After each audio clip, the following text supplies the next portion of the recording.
Guys ఇందాక air ఫ్రైలో చేసాం కదా, అదిగో ఆ బిర్యానీ, ఆ ఫ్రై, ఈ గోంగూర చికెన్. తిని రివ్యూ ఎలా ఉందో చెప్పమ్మా.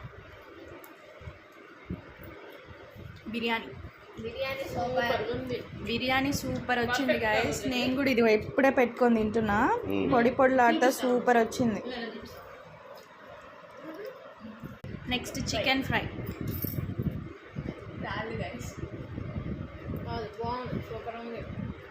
అంటే అసలు లెస్ ఆయిల్ గైస్, అసలు ఫ్రై అంటే చాలా ఆయిల్ కావాలి కదా.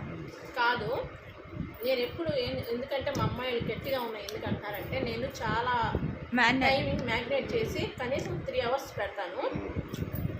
అది వాళ్ళు చేయరా టైం లేక, వారికి టైం తీరుకులేక 11:30 దాకా అనుకున్నారు గైస్, అందుకని 11:30కి అందుకని ఈ ప్రాసెస్ చేసాం అనమాట. ఫ్రై సగము గోంగూర సగము చేసాము. ఫ్రై సూపర్గా ఉంది, ట్రై చేయొచ్చు గైస్.